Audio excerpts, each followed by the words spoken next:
Hindi mo man lamang ba ako tatanong ngayon kung tapos na ako?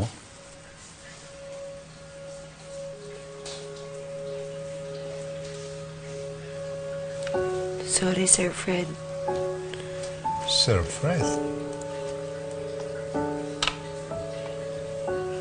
Akala mo ba hindi ko napapansin? Kanina ka patahimik. Parang iniiwasan mo ko. Ayaw mo ba akong kausap? Luisa, what's going on? Tell me. Please sit down.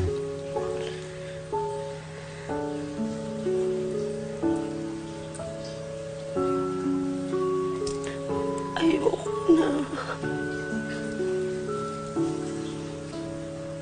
Hiyang-hiya na ako sa pamilya mo. What are you saying? Hindi kita maintindihan.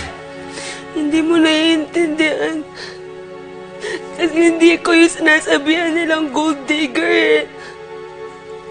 Hindi ko yung sinasabihan nilang bayarang babae. Hindi ko yung sinasabihan nila na sinisira mo yung pamilya ng taong tumutulong buhayin yung anak mo. Fred, napakalaki ng utang na loob ko sa'yo. Kaya pumayag ako magpakasal sa'yo. Akala ko kaya ko na lahat, alang-alang sa anak ko. Pero ginugulo ko lang yung pamilya mo.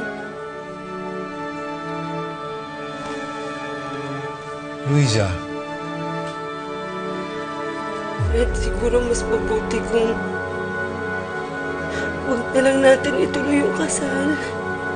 Luisa, no, hindi.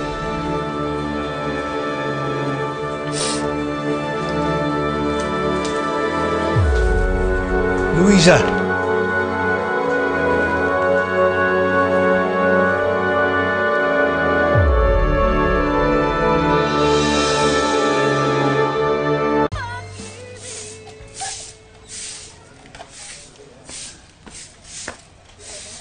Ron!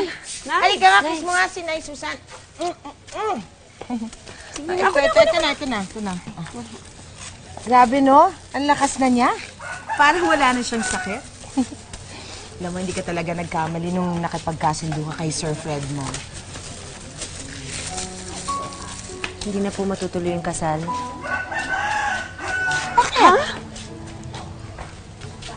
Luisa, masyado mo naman kasing dinibdib yung usapan natin. Huwag mo kasing isisi sa sarili mo. Sabi ko, di ba? Okay na rin yun. Para matahimik na yung pamilya nila, di ba? Lalo-lalo na si Fred. Para mabawasan na yung problema niya. Feeling mo hindi na siya mumumblema ngayon, na wala ka na.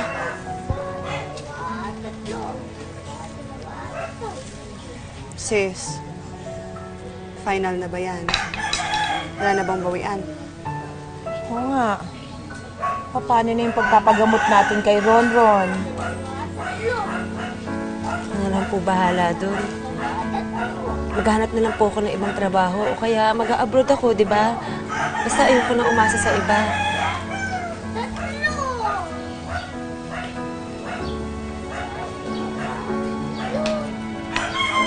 Anak?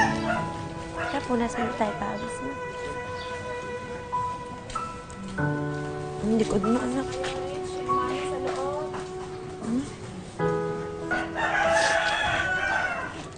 Ang likod mo pa.